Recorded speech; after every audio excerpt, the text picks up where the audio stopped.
अस्सलाम वालेकुम। वालेकुम अस्सलाम। कैसे हैं गन? अल्हम्दुलिल्लाह। आसिफ, आप कैसे हैं? अल्लाह का शुक्र। आज हम अपने डरना नहीं है का एक नए एपिसोड के साथ एक नया एपिसोड हम लॉन्च कर रहे हैं और ये कहानी जो है ये कराची नाज़माबाद की है। आज की ये कहानी मेरे एक बहुत अजीज दोस्त हैं, उन्होंने मेरे साथ शेयर की थी और मैं आपको उन्हीं की ज़बानी ये कहानी आप तक पहुंचा रहा हूँ। उम्मीद है आपको पसंद आएगी। ये वाकया है सन 1999 का। हमारे एक दोस्त हैं फ़हीम साहब, वो किराए के मकान में रहते थे नॉर्थ नाज़माबाद में और वहीं उनकी शादी वगैरह भी हुई, माशाल्लाह बच्चे भी हुए और वो काफ़ी अरसे से उनके घर के सामने खाली प्लॉट था 120 गज का। तो इनकी बहुत दिनों से उस पर नियत थी कि यार किसी तरीके से अगर ये प्लॉट मुझे मिल जाए तो मैं, क्योंकि मेरे बच्चे इधर ही पैदा हुए, इधर ही पले बड़े, तो मैं उनको, हम लोग ये इलाका छोड़ना नहीं चाहते, इधर ही अपना जाती घर बनाएंगे। तो अल्लाह ने उनकी सुन ली। उन्होंने एक जगह एक दो से लोगों से बात की तो उनका जो उसका ऑनर था प्लॉट का, वो पाकिस्तान में नहीं था, बाहर रहता था। वो एक दफा आया तो उसको भी पैसों की जरूरत पड़ी, यानी एजेंसी वालों को बोला, एजेंसी वालों ने उनको बुलाया, बोला भाई आ जाओ आप फटाफट, आपका जो है हम डील करा देते हैं। तो इन्होंने वो प्लॉट के लिए जब गए उधर तो बड़ा अच्छा, इनकी दुआएं बहुत थी उस प्लॉट के लिए और इनकी वाइफ को भी बड़ा पसंद था कि अगर ये जगह में मिल जाए तो हम इधर अच्छी तरह बनाएंगे। तो खुदा का करना ऐसा हुआ कि वो उनको मिल गया वो प्लॉट, उनकी डील हो गई उससे और अच्छा रीजनेबल इसमें मिल गया। फ़हीम साहब बड़े खुश हुए कि यार अल्हम्दुलिल्लाह कि एक बिल्कुल रीजनेबल प्राइस में मेरे बजट के अंदर मुझे ये प्लॉट मिल गया। हालांकि काफ़ी वैल्यूएबल था मगर अल्लाह ने उनकी सुनी और उनको बड़ा आसानी से वो प्लॉट मिल गया। अभी मसला था उसको कंस्ट्रक्शन कराने का। इन्होंने एक दो ठेकेदारों से बात की, ठेकेदार आए, उन्होंने अपनी अपनी स्टेटमेंट दी, इन्होंने उसका ब्लूप्रिंट बनाया, घर वालों के साथ डिसाइड करके नक्शा क्लियर किया कि हम इसको इसमें कहाँ क्या चीज़ बनाएंगे, जैसा कि आमतौर पर होता है। वो सारा प्रोसेस इन्होंने पूरा कर लिया। एक स्टेटमेंट एक ठेकेदार से इनकी डन हो गई। वो पंजाब का ठेकेदार था, उसने उनको सेटिस्फाई किया और बताया कि मैं आपका घर आपको बना के दूंगा। अब सुनिए हुआ क्या। होता ऐसा है कि जब इनके घर की कंस्ट्रक्शन शुरू करने के लिए वहां से झाड़ झड़कार और कचरा वगैरह रिमूव कराती हैं तो वहीं से कुछ ऐसे वाकयात होना शुरू हो जाते हैं, अनहोनी से थे जैसे एकदम बिल्कुल जिन पे यकीन करने को भी दिल नहीं चाहता। पहले तो जो वहां पे सफाई करने वाले लेबर जो उन्होंने लगाई थी 5-6 आदमी, वो बोलते हैं कि हमें यहाँ पे कोई पत्थर मारते। तो उन्होंने बोला भी कौन है, कौन ये शरारत कर रहा है, तो उनको नजर भी नहीं आता था कोई। पहला इंसिडेंट यही हुआ था कि उधर लोगों ने कंप्लेन की हमें पत्थर मारता है। खैर उन्होंने अपना काम कंप्लीट किया, झाड़ बनकार खत्म हुआ, कचरा वगैरह उठा लिया। उसके बाद फिर उसका फाउंडेशन का काम शुरू हुआ, खुदाई का। खुदाई के लिए आए कुछ तकरीबन 7-8 पठान आए, उन्होंने उसका काम खुदाई का शुरू किया। अभी उनकी खुदाई को दूसरा दिन था और मालूम नहीं कितने फुट तक उन्होंने खुदाई कर ली थी कि उसके नीचे उनको चट्टान मिल गई और उसके लिए उन्होंने सर धड़ की बाजी लगाई कि किसी तरीके से हम इसकी फाउंडेशन जो है वो प्रॉपर वे, जो हमारी लिमिट है, जो हमारा टारगेट है खुदाई का, हम उस तक उस चट्टान को काट सकें। लेकिन वो चट्टान कट नहीं रही इनसे। इन्होंने मना कर दिया ठेकेदार को कि भाई हमारे से और खुदाई नहीं हो रही, इसके नीचे जो एक चट्टान आई हुई है और ये नहीं कट रही हमसे।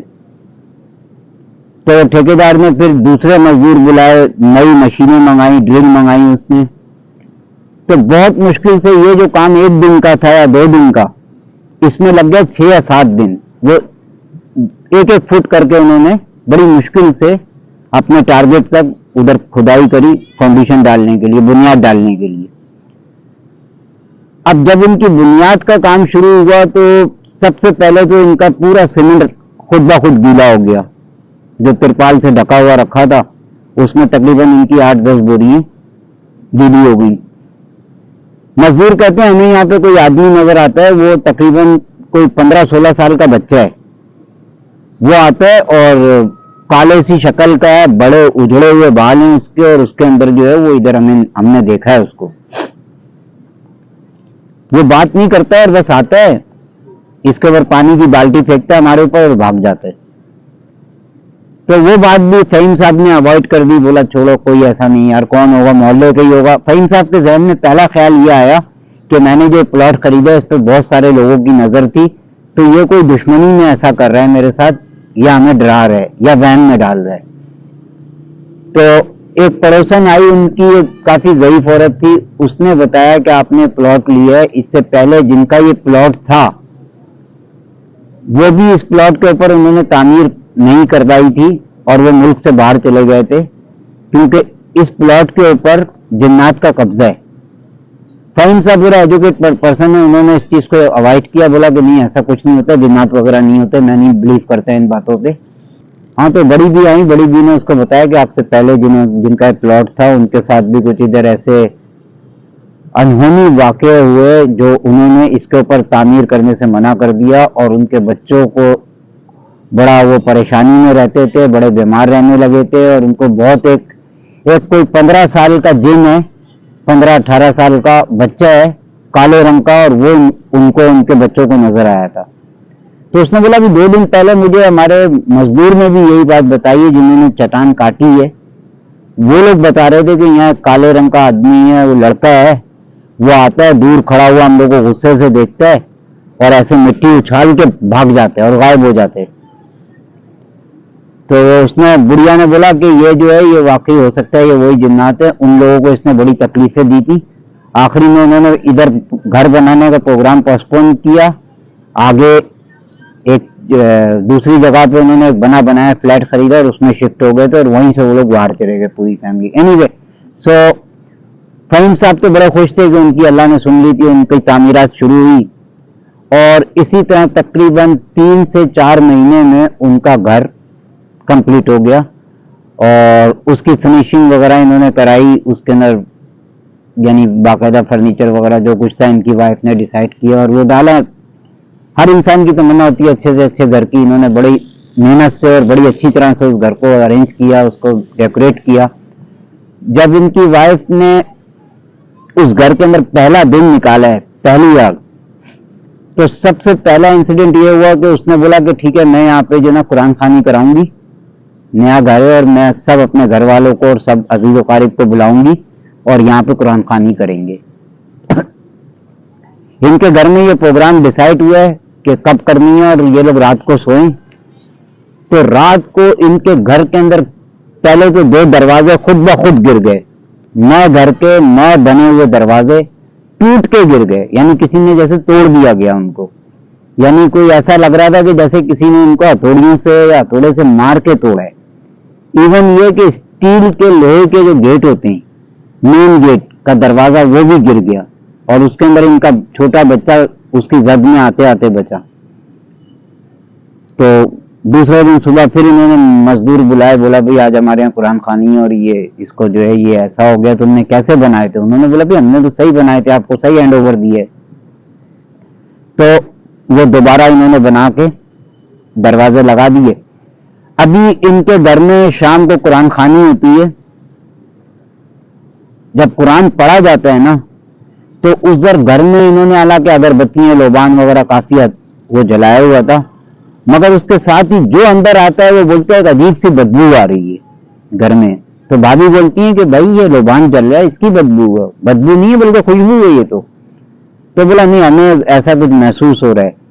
और उस घर के अंदर इतनी शदीद तपिश हो रही थी कि उसकी दीवारें तक गर्म हो रही थी। खैर गर्मियों का महीना था वो भी, मगर उस दिन कुछ ओवर हीट हो रहा था वो घर। तो वो बड़ी भी आई हुई थी मोहल्ले की जिन्होंने उनको बताया था, तो उन्होंने बोला कि यही गर्मी जो है ना, जो आपसे पहले वहां पे जो लोग थे, वो जब इस प्लॉट पे आते थे तो उसके बच्चे बोलते थे कि गर्म है ये जगह, इधर बहुत गर्म है, इधर कहीं आग जल रही है। तो बोला आज भी आप लोग ऐसी बात कर रहे हो, तो और ये जो हमारी भाभी थी ये डर गई। फहीम साहब ने उसको बोला नहीं डरने की बात नहीं है, ऐसा कुछ नहीं है। तो उनके घर में जब उसके कुरान खानी के बाद नेक्स्ट डे उनके घर में कुछ ऐसे अनहोनी वाकयात होने लगे कि इनके बर्तन खुद ब खुद गिरते थे, ड्रॉयर में रखे हुए कपड़े कट जाते थे या जल जाते थे। जब कपड़ा निकालो तो आस्तीनें जली हुई हैं, सामने से जला हुआ है,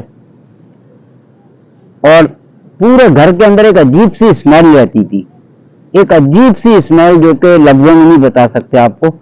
उसके अंदर फिर इस चीज को फहीम साहब ने भी नोट किया और उनको इस चीज का डाउट हुआ कि यार ये बड़ी भी जो कह रही है शायद ये कुछ सही है, तो मैं इस सिलसिले में क्या कर सकता हूं। उन्होंने अपने मोहल्ले में एक और बंदे से बात की, बोला ऐसी सी बात है, जब से लिया हूं परेशान हूं।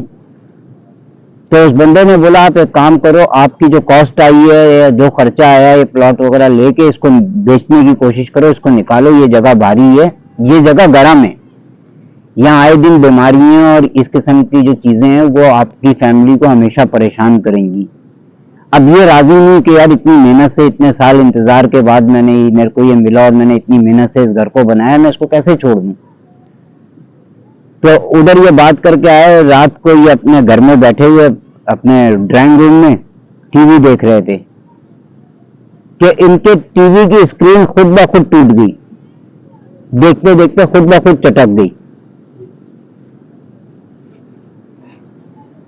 उसके बाद इनको अपनी, क्योंकि घर जो था ग्राउंड फ्लोर था खाली, उसका सेकंड फ्लोर नहीं बना था, आरसीसी था, लेकिन एक ही फ्लोर इन्होंने बनाया था नीचे भी। तो एक साइड पे इन्होंने अपना एक छोटा सा वो रखा था मेन डोर के बाहर का बड़ी विंडो बनाई थी कांच की। देखा उधर जो है ना काली शक्ल का एक आदमी, ऐसा देखने में जैसे मकरानी टाइप का, वो खड़ा हुआ और इसको देख रहा है गुस्से से, अजीब उसका हुलिया है, उसकी आंखें अजीब सी।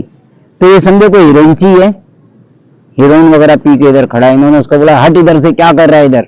ये गए, इन्होंने मेन गेट खोला, बाहर जाके देखा कोई भी नहीं।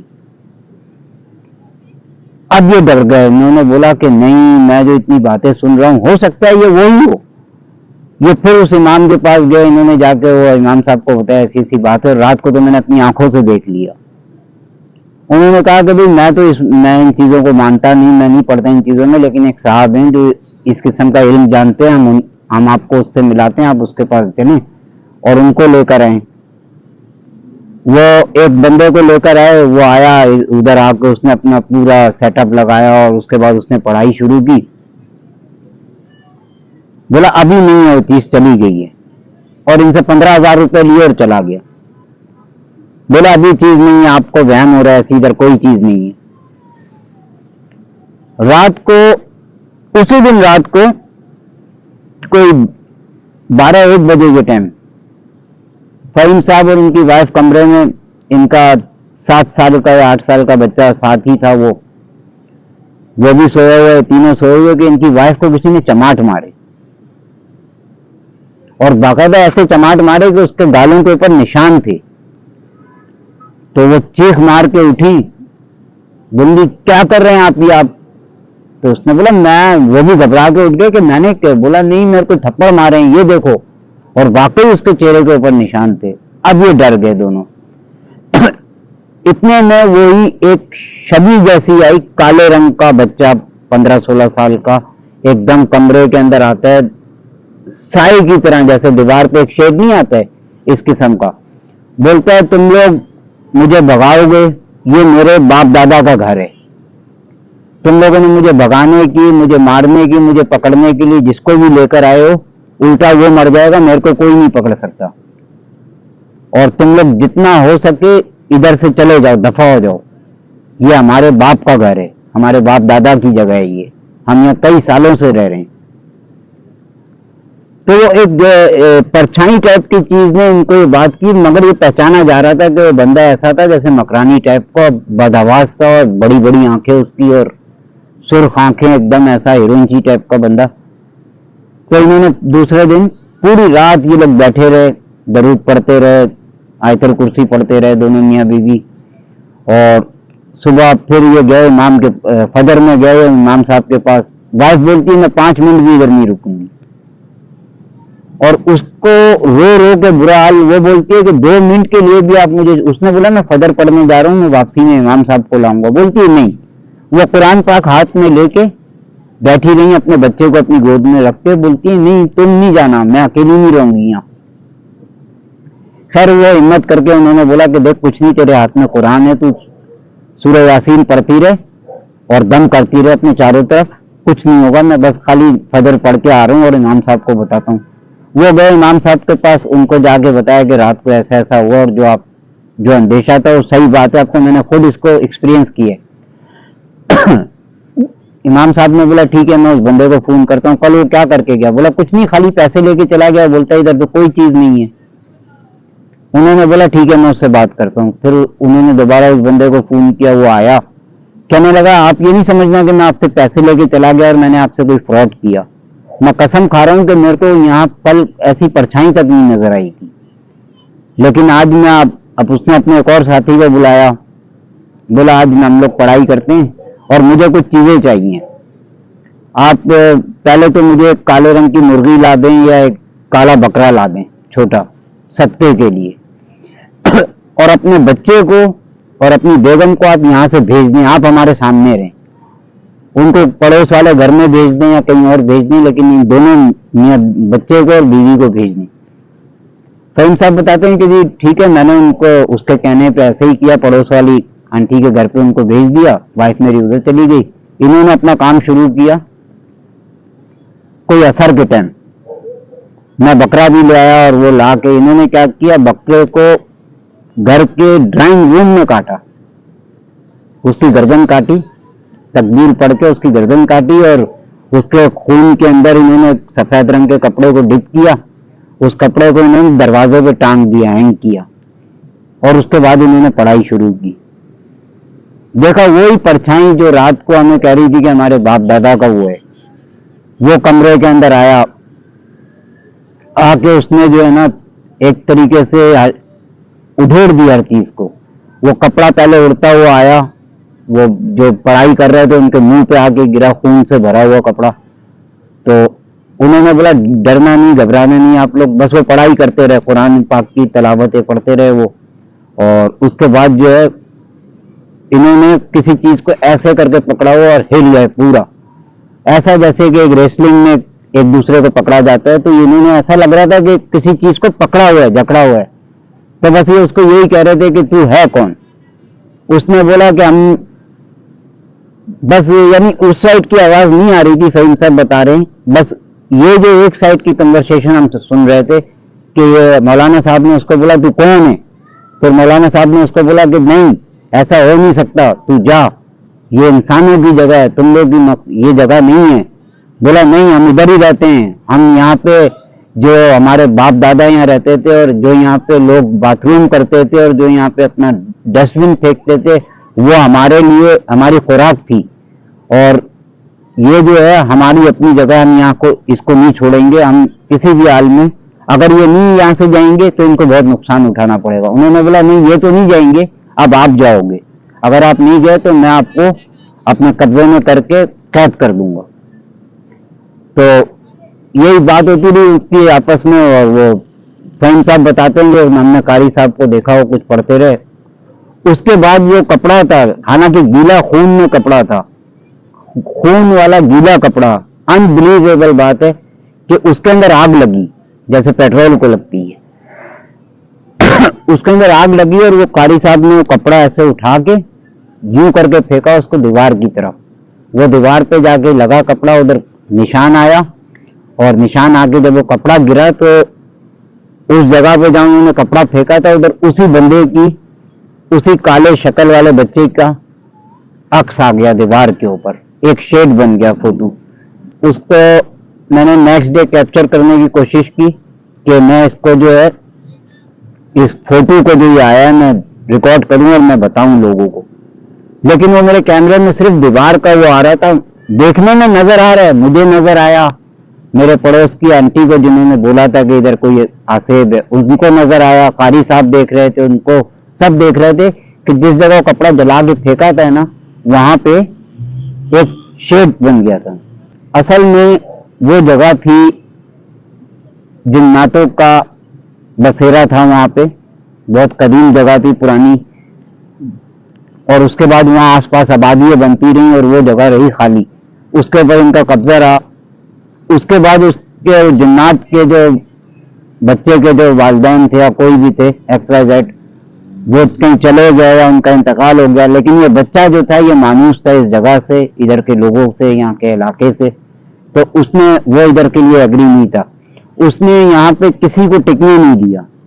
ये एक थे कि इनको एक आमिल, एक अच्छा जानने वाला जो इस काम का तोड़ करना जानता था, वो इसको मिल गया और अल्लाह के फजल से उसका काम कामयाब हुआ और उसने इस चीज को जो है ना वहां से भगा दिया। अब उनका कहना यह है कि आप यहाँ रहो, लेकिन हर साल में 6 महीने में एक बार एक बकरा सदका करके अपने घर के मेन दरवाजे पे वो करके उसका गोश्त गरीबों में बांट दो। तो आज तक फहीम साहब एक बकरा साल में एक बार करते हैं। अगर अंकल का ये वाकया आप लोगों को पसंद आए तो प्लीज़ इनकी वीडियो को लाइक करें और हमारे चैनल को सब्सक्राइब करें, और इसके साथ ही हमें दीजिए इजाज़त। अल्लाह हाफ़िज़।